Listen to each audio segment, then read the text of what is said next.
Bienvenue pour ce numéro spécial de Immédiat. Pour l'occasion, j'occupe le siège cette semaine de Floriane Janin et en compagnie bien sûr de Jean-Yves Le Gallou. Bonjour Jean-Yves. Bonjour Marcel. Et puis vous avez décidé, Jean-Yves, d'avoir un invité. Il s'agit d'Hubert Calmette. Bonjour Hubert Calmette. Bonjour Marcel. Vous êtes expert en marketing et communication, auteur du guide du marketing du dissident et un ami de TVL, bien évidemment précieux. Ensemble, nous allons étudier et révéler l'ampleur de l'argent public déversé sur les médias mainstream. Alors certains disent médias classiques, mass médias, d'autres disent médias de grand chemin. Moi, j'évoque d'ailleurs partie des médias. Quel est le choix qu'on fait pour cette émission ? Je trouve que médias de grand chemin, c'est le mieux. Parce que d'abord, c'est français par rapport à mainstream.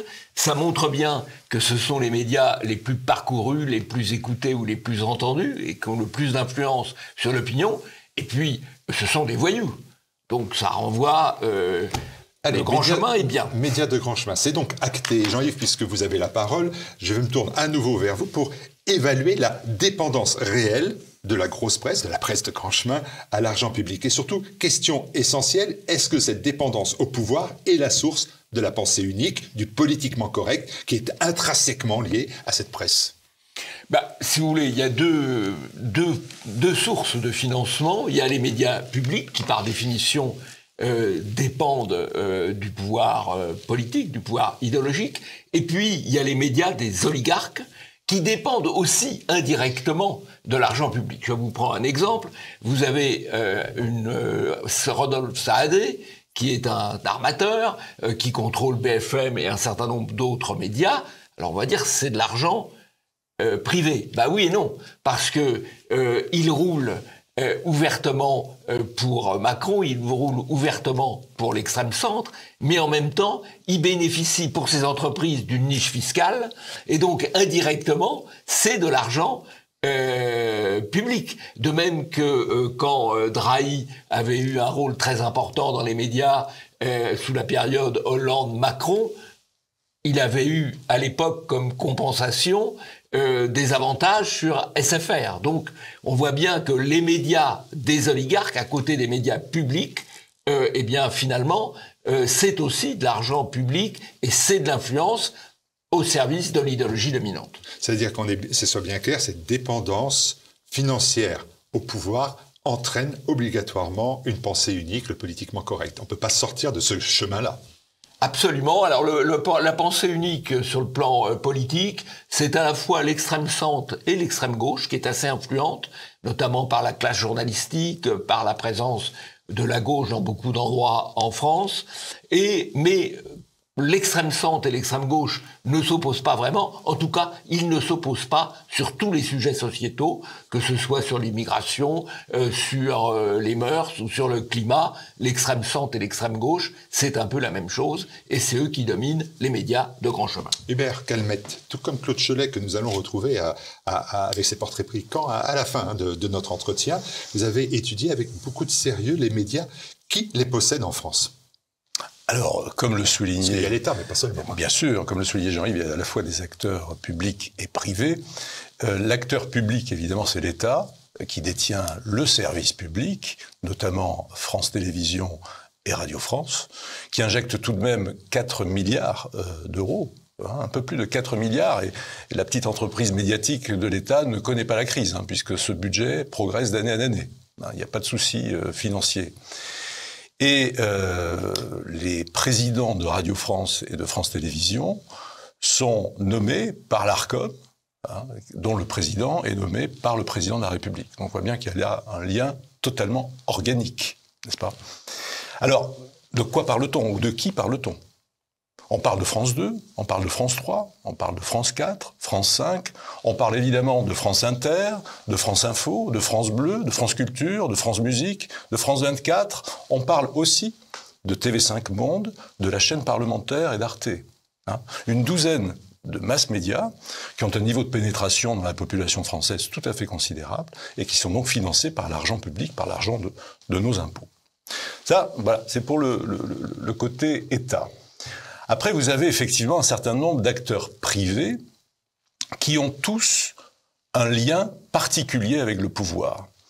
Vous avez 4 types de liens, en réalité. Ça a été d'ailleurs évoqué dans le propos préliminaire de Jean-Yves Le Gallou.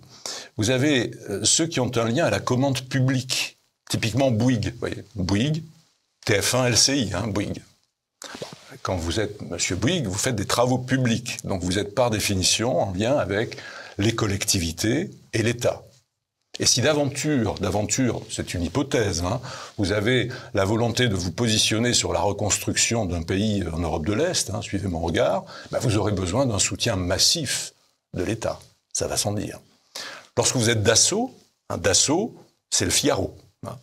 Eh bien, vous vendez des Rafales et d'autres types d'armements. D'ailleurs, les Rafales, vous ne les vendez pas au charcutier du coin de la rue. Vous les vendez à l'État, en l'occurrence à l'armée de l'air. Donc, évidemment, une dépendance très très forte à d'autres niveaux. Puis vous avez d'autres types de liens. Vous avez des liens idéologiques, politiques.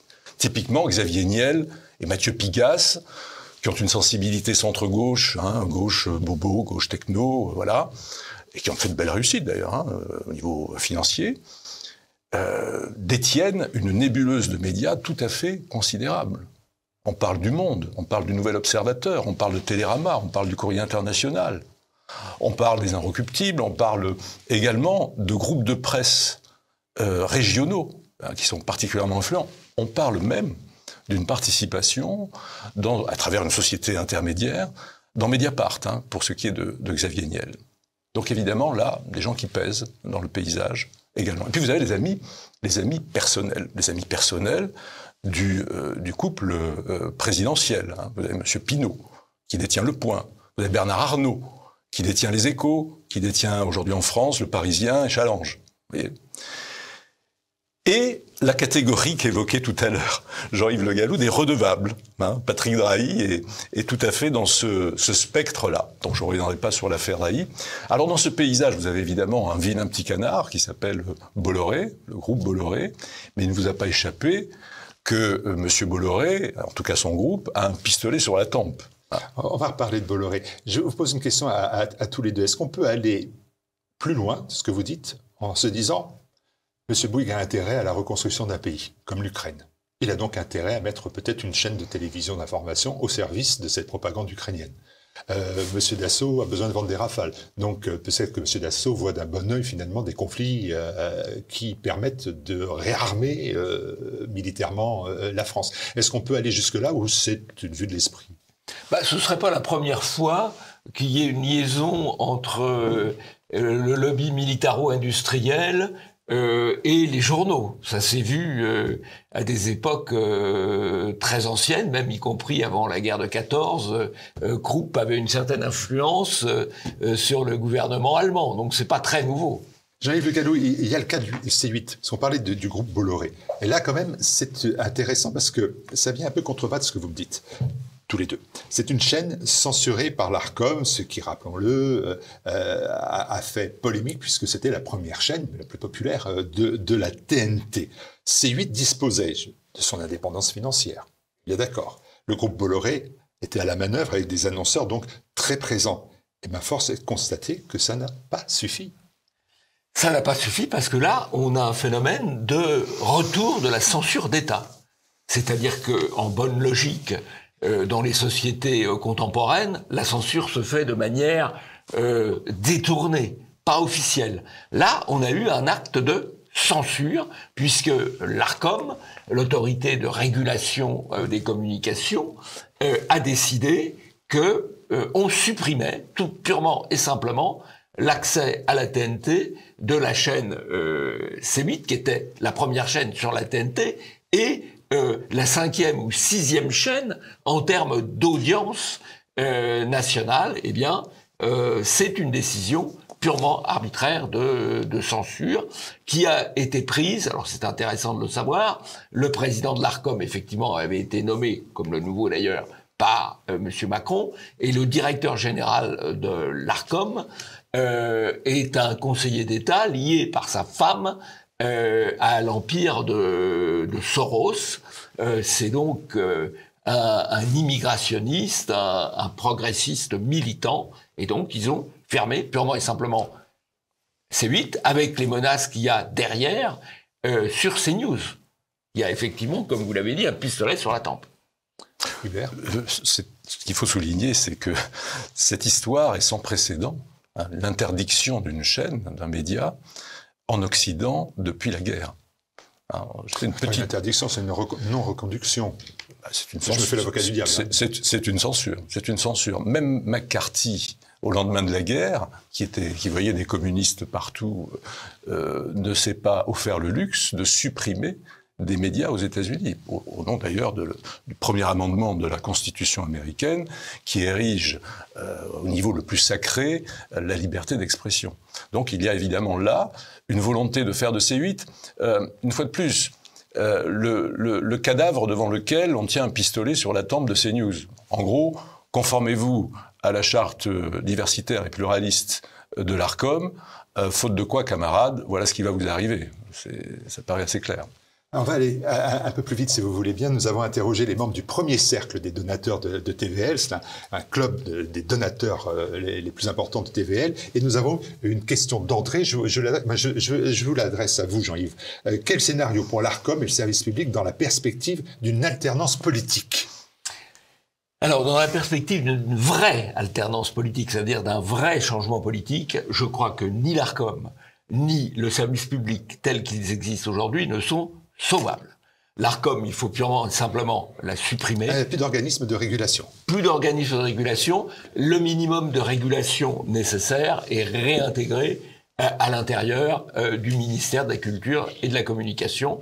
Mais ce n'est plus sauvable. Figurez-vous, parce qu'on parle de l'ARCOM, les gens de l'ARCOM sont nommés par le pouvoir. Le conseil est nommé par le pouvoir. Mais le personnel de l'ARCOM est recruté sur des critères militants. Il y a une annonce qui vient de passer pour recruter des data scientists pour l'ARCOM. On précise qu'il faut avoir un engagement pour l'égalité et la diversité. C'est-à-dire, on soumet le recrutement à un engagement idéologique. Cet organisme n'est pas sauvable, il doit être supprimé. Je pense que s'agissant des médias publics, ils ne sont pas non plus sauvables. Il faut donc les privatiser en gardant... Et mettre des dizaines de milliers de personnes au chômage, c'est ça. Ils retrouveront un emploi en fonction de leur talent. Voilà.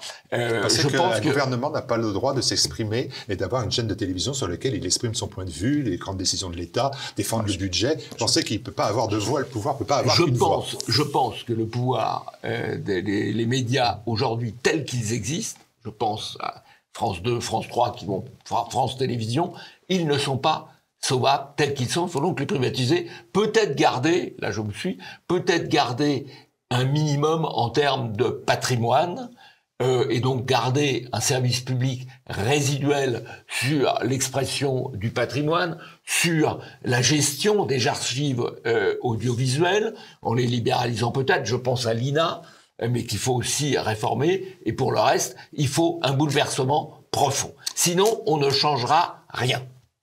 Allez, André a une seconde question, oui c'est André, et je vais la poser à Hubert Calmette cette fois-ci. Y a-t-il d'autres pays qui fonctionnent comme la France sur le financement des médias ? Il existe évidemment des services publics, ça répond d'ailleurs aussi au sujet précédent, dans d'autres pays. La BBC, c'est le service public britannique. La RAI. La ZDF, c'est le service public allemand. La RAI, vous l'avez dit, le service public italien. Il existe aussi des aides à la presse, dans les autres pays, mais elles sont centrées exclusivement sur la modernisation et la diffusion, pas sur ce fameux critère de soutien au pluralisme, qui est une spécialité française ô combien discutable. S'agissant des États-Unis, là, c'est un système libéral. Donc, c'est la prévalence de l'annonceur et du consommateur, auditeur, lecteur ou téléspectateur, qui s'impose. Ce qui fait d'ailleurs que même si les médias américains sont parfois connotés politiquement, ils ont une obédience, ils ont une sensibilité, ils n'hésitent pas à aborder objectivement un sujet, même si ça tire un peu contre leur camp. Je prends l'exemple du New York Times, typiquement. Prenez le New York Times qui révèle, il y a quelques mois, la présence de la CIA au Donbass, dans le Donbass, dès 2014 pour déstabiliser le périmètre et probablement pour participer à l'éviction de Yanukovych, qui avait été démocratiquement élu. En disant cela, le New York Times, très démocrate, tire une balle dans le pied de Biden, qui est à l'époque à la manœuvre, qui est au pouvoir, et évidemment aussi sur l'administration Obama, qui était à la manœuvre en 2014. Mais il le fait pourquoi? Parce qu'il n'a de compte à rendre qu'au lecteur et à l'annonceur, c'est-à-dire celui qui éventuellement va acheter de l'espace publicitaire. Donc quelque part, il y a un schéma assez sain dans cette histoire, même s'il est peut-être discutable par ailleurs. Le système qui serait le plus comparable, et là accrochez-vous bien parce que vous allez tomber de l'armoire ou de votre chaise, mon cher Martial, c'est peut-être le système russe plus que ça. D'avant 2022. Alors pas depuis 2022, soyons clairs, parce que là on est en communication de crise ou de guerre, donc rien n'est significatif. Mais si vous regardez le paysage médiatique russe jusqu'en 2022, vous avez des médias d'État, effectivement, vous avez Rossiya, 1, 2, 3, 24, etc. Vous avez des médias qui sont sous l'autorité d'entreprises d'État comme Gazprom, je pense à NTV notamment, mais vous avez des médias indépendants. Vous avez des médias indépendants qui sont éventuellement pro-occidentaux, je pense à Novaya Gazeta, je pense à l'Écho de Moscou, je pense aussi à Moscow Times, qui est dit à la fois en anglais et en russe, et puis évidemment des organes paléo-communistes comme la Pravda, qui sont nostalgiques de l'Union soviétique, et même des médias qui sont, on va dire, ultra-conservateurs et ultra-orthodoxes comme Tsargrad TV. Tout cela sous l'œil de Moscou, soyons clairs, ne faisons pas d'angélisme. À travers un organisme qui s'appelle le Roskomnadzor, on dirait un mot sorti de Jurassic Park, qui est à peu de choses près l'équivalent de l'Arcom. Jean-Yves ? C'est précisément la comparaison que je voulais faire entre notre système et le système russe, effectivement, d'avant 2022. Voilà, mais c'est assez amusant, c'est que l'opinion française, qui est gavée de propagande anti-russe, est persuadée que le système de communication russe est épouvantable, ce qui est peut-être vrai, sauf que nous avons exactement le même. Avec une différence de taille, c'est qu'en 2022, en Russie, nous sommes à 3 décennies de l'effondrement de l'Union soviétique, alors qu'en France, on est censé baigner dans une démocratie exemplaire. Alors, on n'est qu'à 2 siècles de la Révolution française. J'ai une autre question, mais alors finalement, elle est plus pour moi, en qualité de directeur général de TVL, parce que c'est Françoise qui dit pourquoi ne pas avoir recours pour TVL, pour TV Liberté, à des abonnements payants ou à des publicités ciblées en plus des dons.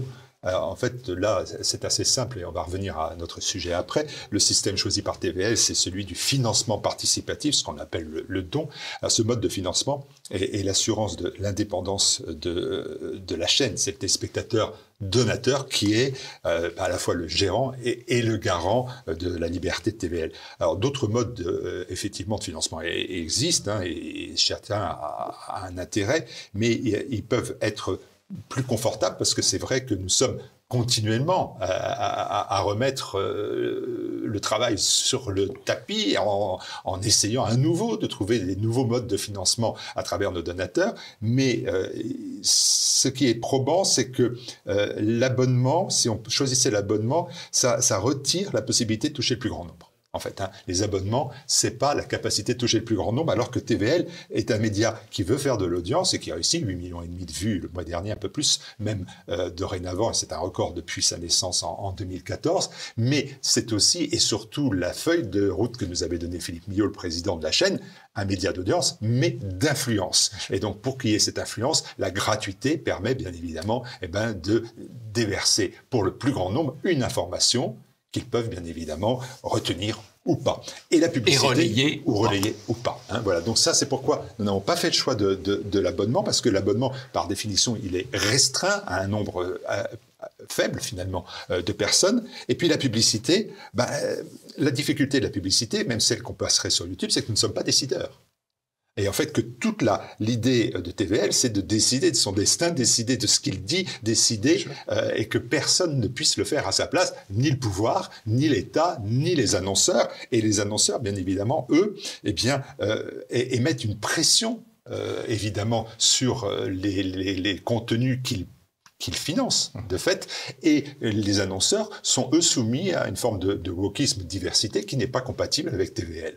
Donc, nous n'avons jamais accepté cela, et nous n'avons d'autant moins accepté la publicité que, si elle apparaît sur YouTube, les annonceurs vont être en droit de dire « nous exigeons que » pour financer les programmes de TVL, eh bien, ils renoncent à tel ou tel aspect de leur défense, des libertés, ou de la liberté sanitaire, etc. On a connu cela, et donc il n'en est pas question. Donc voilà pourquoi on maintient comment dire, ce choix de financement, qui reste un choix difficile, hein, qui reste toujours une fragilité, ça c'est clair. Mais c'est aussi le prix à payer pour la liberté, comme je dis tout le temps, voilà, on n'a pas la trace de la servitude au cou, et ça vaut son pesant de cacahuètes. Je reviens à notre sujet, et je remercie Françoise de sa question. Dites-moi clairement, le pouvoir injecte combien pour ces médias de grand chemin? Un chiffre. Parce que là, les chiffres sont toujours compliqués. Alors, il faut expliciter les chiffres. Hein, c'est dur, je sais, mais il faut essayer de trouver un chiffre à donner aux gens, à nos amis. Dotation directe, on l'a évoqué tout à l'heure, plus de 4 milliards pour le service public. Ça, c'est un premier lot. Vous avez les aides à la presse, qui est une des spécialités françaises, en tout cas sur un volet. Vous avez 462 millions d'euros en aide directe et indirecte, chaque année injectés, donc presque un demi-milliard d'euros, injectés sur les aides à la presse. Une fois de plus, modernisation, diffusion et soutien au pluralisme. Vous avez certains magazines ou journaux, je pense à l'Humanité ou à Libération, qui probablement aujourd'hui n'existeraient plus s'il n'y avait pas eu cette perfusion. 6 à 7 millions par an, hein, c'est ça, d'euros pour... Voilà, mais également le Figaro, et, vous voyez, également Le Monde. Hein, voilà, je rappelle Xavier Niel derrière Le Monde, Dassault. On peut penser que ces oligarques, comme dirait Jean-Yves Le Gallou, n'ont pas peut-être besoin de cela, mais en tout cas, il y a cette manne publique qui se déverse. Inutile de vous dire qu'à la droite du Figaro, il n'y a pas grand-chose qui se déverse, hein, c'est clair. Donc les aides à la presse. Les aides à la presse dont la Cour des comptes disait, je cite, hein, « La presse constitue un secteur économique qui est fortement soutenu par l'État et qui donc en dépend largement. » Hein, le message est clair. Il y a le taux de TVA réduit aussi. Voilà, c'est les aides directes et indirectes. Hein, voilà. Le message est clair, c'est qui paye commande et qui commande influence. Ça, c'est vrai de toutes les activités humaines. Je veux dire, on n'invente rien là-dessus. Et la Cour des comptes, en filigrane, dit cela. Alors après, vous avez quelque chose qu'on oublie régulièrement, et pourtant, c'est incroyable en termes de montants financiers, c'est l'État annonceur. Il ne vous a pas échappé que l'État fait de la pub, fait de la publicité sur tous les médias. Ne vous imaginez pas que cette pub est gratuite. L'État achète de l'espace publicitaire. Et l'achète à un niveau relativement élevé. Campagne de prévention routière, campagne des armées, hein, recrutement pour la marine, l'armée de terre, etc. Campagne contre les discriminations, hein, ça c'est une des spécialités. Campagne pour la prévention du cancer, campagne de vaccination, etc., etc. Chaque année, c'est près de 250 millions d'euros. 250 millions. 250 millions, hein, une enveloppe en fait qui est négociée tous les 2 ans, très exactement de 465 millions d'euros, par les services d'information du gouvernement, qui centralisent les demandes des ministères. Et c'est une enveloppe maximale qui, donc, correspond à 250 millions d'euros consommés par an, à la discrétion, à la main des ministères. Hein. Le choix des médias est éminemment politique. Vous pouvez être dans le plan média ou ne pas y être. Évidemment, normalement, ce sont des objectifs de communication, de cibles qui devraient prévaloir, mais rien n'empêche le directeur de la communication du ministère, le directeur de cabinet ou le ministre, une fois de plus, ce sont des sujets qui sont très politiques, de décider que tel ou tel est dans le plan média ou pas. Donc, et puis il y a, en dehors de l'État, les collectivités, que l'on oublie régulièrement. Les collectivités, régions, départements, communautés de communes, métropoles et même les communes qui ont des budgets de communication très conséquents. Alors là, l'opacité est plus forte, mais quand on regarde de près, les derniers rapports, par exemple, de la Chambre régionale des comptes de Rhône-Alpes-Auvergne, hein, qui est un des derniers rapports à être sorti, qui établit que les collectivités, toutes collectivités du périmètre confondu, dépensent entre 0,5 et 3,4% de leur budget global en communication. En communication. Et sur ce budget, vous avez un tiers de ces dépenses qui sont consacrées à l'achat d'espaces publicitaires. Ramenez ça au niveau national, extrapolez au niveau national, les collectivités, je parle sous le contrôle de Jean-Yves Le Gallou, c'est 250 milliards de budget au niveau national. Imaginez un petit peu ce que ça représente. Donc un budget de communication maximal de 8,5 milliards d'euros. Pardon pour les téléspectateurs, on parle de chiffres, c'est important, mais c'est c'est pour ça qu'on a fait cette émission. Voilà. Faut qu'on sache. Et donc la quote-part de l'achat d'espace, en réalité, correspond au minimum à un demi-milliard d'euros, au maximum à 1,5 milliard d'euros. Donc si vous cumulez l'ensemble, les dotations, les aides à la presse et l'État annonceur, vous arrivez, c'était votre question, le chiffre, à une fourchette entre 5,5 milliards et 7 milliards d'euros, donc d'argent public, qui sont déversés sur la sphère médiatique. Les aides postales, les aides aux journalistes, il y a encore tout cela à rajouter. Alors là pour le coup, oui, là c'est dans le volet aide à la presse. Dans le volet aide à la presse. Voilà, et bien écoutez, quel est le prix de la liberté ? C'est quoi le prix de la liberté ? Le don des spectateurs de TV Liberté qui permettent à TV Liberté de vivre et de vivre aussi à d'autres médias alternatifs qui vivent de cette façon. C'est l'économie de la générosité qui est aussi l'économie de la liberté. Est-ce que c'est le seul mode de financement qui soit véritablement alternatif ? Bonne question. Je crois, oui. Puisque si on pense que la publicité crée des dépendances et que l'abonnement limite l'influence, c'est le don qui reste le. Oui, vous parliez tout à l'heure, Martial, des annonceurs. Imaginons un cas de figure. Imaginons qu'il y ait une crise sanitaire demain causée par une marque alimentaire ou pharmaceutique. Dans un grand média, si la marque en question est annonceur, la direction générale du média recommandera vivement aux journalistes de se retenir très fort pour traiter pleinement le sujet. Vous, Martial, vous ne vous retiendrez pas. C'est ça la liberté.